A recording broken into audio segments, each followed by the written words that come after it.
غیر مسلموں میں اسلام کے جو سب سے زیادہ قریب ہیں، اللہ نے ان کے بارے میں فرمایا الذین قالوا انا نصارا، وہ لوگ ہیں جو اپنے آپ کو نصارہ کہتے ہیں۔ نبی کے دور کے جو عیسائی تھے وہ اپنے آپ کو نصارہ کہتے تھے، نصرت سے کہ عیسیٰ علیہ السلام کے مددگار۔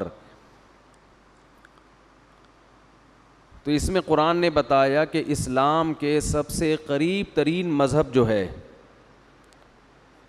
اور اسلام کے سب سے قریب ترین لوگ جن کے دل میں اسلام کی نفرت سب سے کم ہے وہ عیسائی لوگ ہیں۔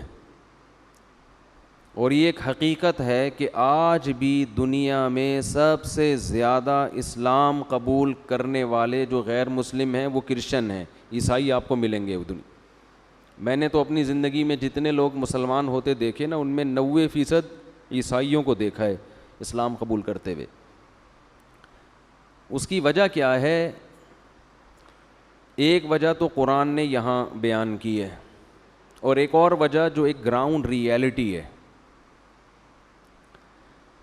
ایک جو وجہ جو گراؤنڈ ریئلٹی ہے وہ یہ ہے کہ جس قوم میں سچے پیغمبروں کا انکار کم سے کم ہوگا اس کی نافرمانی کم ہے۔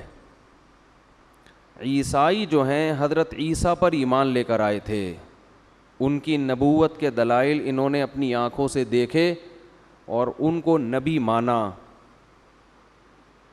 اور آپ سے پہلے بھی تمام پیغمبروں کو نبی مانا۔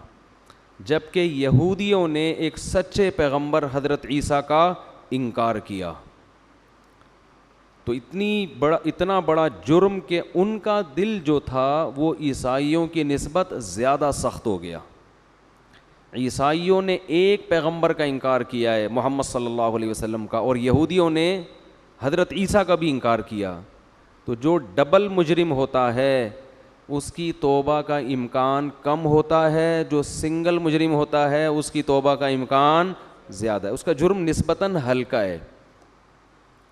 اور جو باقی دنیا میں مشرکین ہیں وہ تو سرے سے پیغمبروں کے سلسلوں کو مانتے ہی نہیں ہیں، وہ مانتے ہی نہیں ہیں، تو وہ ان کو تو پہلے یہ باور کرانا پڑتا ہے کہ اللہ نے پیغمبر دنیا میں بھیجے ہیں جن کی یہ لسٹ ہے۔ یہود و نصارہ تو پہلے سے سیٹ اپ کو مانتے ہیں۔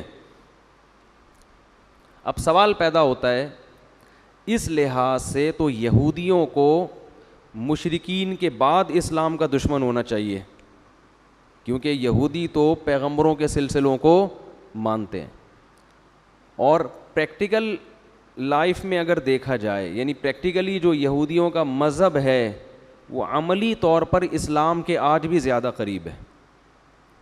یہودی ذبح کر کے کھاتے ہیں، جو مذہبی یہودی ہیں وہ سور کا گوشت نہیں کھاتے، وہ نماز بھی پڑھتے ہیں، وہ وضو بھی کرتے ہیں۔ نیٹ پہ دیکھ لیں آپ، یہودیوں کے وضو نظر آئے گا آپ کو۔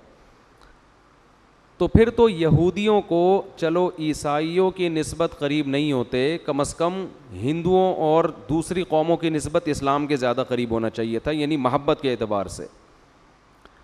لیکن وہ سب سے دور اس لیے ہیں کہ اسلام نے ان کی چودراہٹ کو ختم کیا ہے آ کے، کیونکہ ان کا اپنے بارے میں خیال یہ تھا کہ ہمارے اندر اتنے بڑے بڑے پیغمبر، موسیٰ کلیم اللہ، داؤد علیہ السلام، سلیمان علیہ السلام، یہ سارے ہمارے ہیں، اور بیت المقدس ہمارا قبلہ تھا،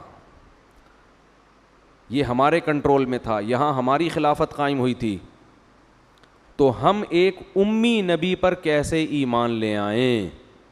تو اس جیلسی کی وجہ سے، حسد کی وجہ سے وہ اسلام کے سب سے بڑے دشمن ہیں۔ باقیوں کی تو دنیا پہ حکومتیں ہوئی نہیں ہیں نا اتنے بڑے پیمانے پر، دنیا پہ راج آسمانی مذہبوں نے کیا، یاد رکھو۔ دنیا میں جو خلافتیں بڑی بڑی قائم ہوئی ہیں نا وہ کن کی؟ جو مذہب کو فالو کرنے والے لوگ تھے۔ اور یہ ایتھیس کتنے بڑے ہٹ دھرم ہیں، یہ کہتے ہیں عیسیٰ موسیٰ نام کی کوئی شخصیت دنیا میں گزری ہے ہی نہیں۔ یہ اتنا بڑا جھوٹ ہے نا کہ جن کے فالوورز آج بھی دنیا میں سب سے زیادہ ہیں ان شخصیتوں کا ہی سرے سے انکار کر دینا، یہ ضد اور ہٹ دھرمی ہے۔ میں ابھی سوات گیا نا، تو مجھے وہاں کوئی بڑا ہوٹل تھا، تو وہاں کے مینیجر تھے یا کوئی ملازم تھے, انہوں نے بتایا کہ بڑی LED پر میرا بیان لگا ہوا تھا وہاں سوات میں نا, ہوٹل میں کسی انہوں نے لگا دیا ہوگا, تو گورا سن رہا تھا, وہ توحید پر بیان تھا اور اس کا نیچے ٹرانسلیشن بھی چل رہی تھی. تو کہہ رہے ہیں وہ گورے نے سنا, اس نے بولا یار یہ تو بڑا زبردست بیان ہے, مجھے ان مفتی صاحب سے ملاؤ. تو کہہ رہے ہیں میرے پاس نمبر نہیں تھا, آپ کا کوئی رابطہ نمبر نہیں تھا, ورنہ میں ملاتا. تو دیکھو یہ گورے نے سنا نا, اس نے فوراً پازیٹیو کمنٹس دیے. میں یہ نہیں کہہ رہا کہ ہندوؤں میں اچھے لوگ نہیں ہوتے, ایک میجورٹی کی بات کر, بہت سے ہندو بھی پازیٹیو کمنٹس کرتے ہیں, بہت سے سکھ بھی سنتے ہیں, بہت سے یہودی بھی سنتے ہوں گے, سارے ایک جیسے تھوڑی ہیں. لیکن عمومی ماحول آپ کو عیسائیوں میں ضد اور ہٹ دھرمی کا نسبتاً کم نظر آئے گا. اور یہ ایک حقیقت ہے کہ دنیا میں سب سے زیادہ اسلام قبول کرنے والا مذہب کون سا ہے؟ عیسائی ہیں, وہ قریب ہیں اسلام کے.